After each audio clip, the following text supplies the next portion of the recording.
بسم اللہ الرحمن الرحیم قال رسول اللہ صلی اللہ تعالی علیہ وسلم من رأى منکم منکرا فلیغیرہ بیدہ وإن لم یستطع فبلسانہ وإن لم یستطع فبقلبہ وذلک اضعف الایمان۔ نبی پاک صلی اللہ علیہ وسلم نے ارشاد فرمایا، جو شخص تم میں سے کسی برائی اور ظلم کو دیکھے اس کو چاہیے کہ وہ اپنے ہاتھ سے اس کو روکے، اور اگر ہاتھ سے طاقت نہ رکھتا ہو تو زبان سے برا کہے، اور اگر اس کی بھی طاقت نہ رکھتا ہو تو دل سے اس کو برا جانے، اور دل سے برا جاننا یہ ایمان کا کمزور ترین درجہ ہے۔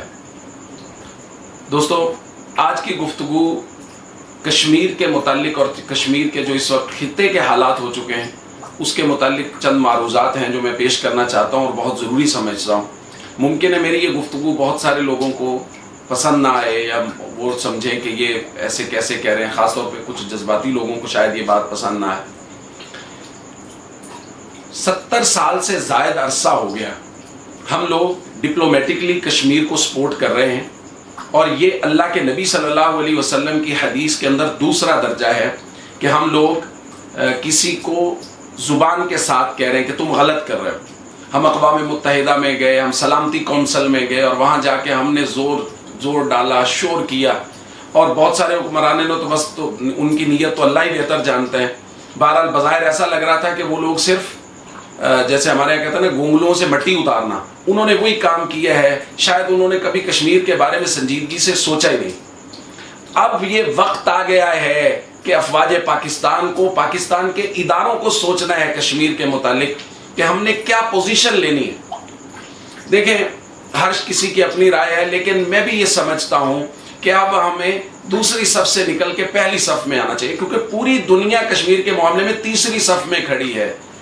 فبقلبی، ہر کوئی دل سے برا جانے یہ غلط ہو رہا ہے، جی ہر کوئی کہہ رہا ہے یہ غلط ہو رہا ہے۔ پاکستان دوسری صف میں کھڑا ہے، یہ زبان سے کہہ رہا ہے یہ غلط ہو رہا ہے اور اس کو ٹھیک ہونا چاہیے۔ ہم نے اقوام متحدہ میں ڈپلومیٹکلی ان کی بہت سپورٹ کی ہے، لیکن اب وقت آ گیا ہے کہ ہمیں اب پہلی صف میں کھڑا ہونا ہوگا۔ اب ہمیں اللہ کے نبی کے قول کے مطابق فَلْيُغَيِّرْهُ بِيَدِهِ، اپنے ہاتھ سے روکنا ہوگا۔ لیکن ہاتھ سے روکنے کا مطلب یہ نہیں ہے کہ ہم کشمیر میں جا کے جنگ شروع کر دیں۔ کیا جنگ کشمیر کے مسئلے کا حل ہے؟ آج کل کے دور میں جنگ کسی مسئلے کا حل نہیں ہے۔ کیا جنگ کے ساتھ صرف کشمیریوں کا ہی نقصان نہیں ہوگا؟ مطلب ہماری افواج بھی چڑھ دوڑیں، بھارت کی افواج بھی چڑھ آئیں تو کس کا نقصان ہوا؟ بمباری تو ساری کشمیر میں ہوگی، نقصان تو سارا کشمیریوں کا ہوگا۔ تو ہمیں عسکری طور پہ ایسی پوزیشن لینی چاہیے، افواج پاکستان کو مل بیٹھ کے سوچنا چاہیے کہ ہمیں کچھ اس طرح کی پوزیشن لینی چاہیے کہ بھارت ہماری عسکری اسٹریٹجی سے وہ گھٹنوں پہ آئے۔ ہم اس طرح کی، ہمارا پلان اس طرح کا ہو کہ بھارت کو گھٹنوں پہ آنا پڑے، وہ خود آئے، خود جائے وہ کہ جی ہمارے ساتھ یہ ہو رہا ہے اور اس کو ختم کرو۔ اس کی مثال ہے ہمارے سامنے، جب صلح حدیبیہ کے بعد حضرت ابو جندل اور دیگر صحابہ وہ جو مکہ میں رہ گئے تھے، ان کے لیے کوئی راستہ نہیں تھا۔ ابو بصیر رضی اللہ تعالیٰ عنہ مدینہ منورہ حضور کے پاس آئے، حضور نے ان کو واپس کر دیا، تو وہ چلے گئے صحرا میں ایک جگہ پہ جا کے وہاں انہوں نے رہنا شروع کر دیا، اور وہاں کچھ لوگ اور چلے گئے۔ اب معاہدہ یہ تھا کہ مدینہ میں اگر کوئی آدمی آ جاتا ہے مکہ سے، کفار کے پاس سے، تو اہل مدینہ یعنی حضور علیہ الصلوۃ والسلام اس کو واپس کریں گے۔ اب انہوں نے بندے بھیجے، حضور علیہ الصلوۃ والسلام نے ابو بصیر رضی اللہ عنہ کو واپس کر دیا۔ اب انہوں نے سوچا کہ یار ہم تو جب بھی جائیں گے وہ ہمیں واپس کر دیں گے، کفار پوزیشن میں کھڑے ہیں، حضور علیہ الصلوۃ والسلام کہہ رہے ہیں کہ چونکہ ہم نے معاہدہ کیا ہوا ہے اس لیے ہم نے واپس کرنا ہے۔ تو یہ لوگ صحرا میں چلے گئے، اور کچھ لوگ مکہ سے گئے، وہ بھی ابو بصیر رضی اللہ تعالیٰ عنہ کے ساتھ مل گئے، یہ کچھ لوگوں کی جماعت بن گئی، اور انہوں نے عسکری طور پہ ایسی پوزیشن لی کہ اہل مکہ مجبور ہوئے، گھٹنے ٹیکے اور آ کے منتیں کی اللہ کے نبی کو کہ یا رسول اللہ مہربانی کیجئے، ان کو اپنے پاس بلا لیجئے، یہ آپ کے آپ رکھ لیجئے۔ ایسی پوزیشن بنانی پڑے گی افواج پاکستان کو کہ بھارت گھٹنوں پہ آئے اور وہ کہے خدا کے لیے کشمیر لے لو، ہماری جان چھوڑو۔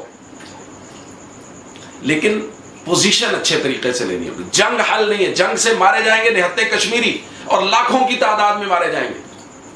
اس لیے کچھ دوست سوشل میڈیا پہ کہہ رہے ہیں غوری چلا دو اور فلاں کام کر دو۔ کم از کم میری رائے ہے، میں نہیں یہ مانتا، میں یہ کہتا ہوں ایسی پوزیشن لیجئے کہ بھارت گھٹنوں پہ آ کے کہے کہ کشمیر تمہارا ہے، تم لے لو، چونکہ اکثریت یا باجی مسلمانوں کی، اور یاد رکھیے یہ آخری موقع ہے ہمارے پاس، آخری موقع، کیونکہ اس کے بعد جو پوزیشن اس وقت بھارتی ان کی راجیہ سبھا میں اور ان کی اسمبلی میں اور ان کے سینٹ میں جو کچھ ہو رہا ہے، وہ اس کے بعد بھارت ہندوؤں کو جھونک دے گا، جس طرح فلسطین میں یہودیوں نے جھونک دیا تھا اپنے آپ کو اور وہاں آ کے انہوں نے زمینیں خرید کے اپنے آپ کو سیٹ کر لیا تھا۔ بھارت اگر کشمیر میں سیٹ ہو گیا، ہندوؤں نے وہاں زمینیں خرید لی اور اکثریت کی آبادی ہندوؤں کی ہو گئی، تو پھر اگر ریفرینڈم بھی ہوگا، کشمیریوں کی امنگوں کے مطابق بھی ہوگا، تو پھر وہی مسئلہ ہوگا کہ وہ لوگ اپنا طریقے سے کر کے جیت جائیں گے، ڈپلومیٹکلی پھر وہ جیت جائیں گے۔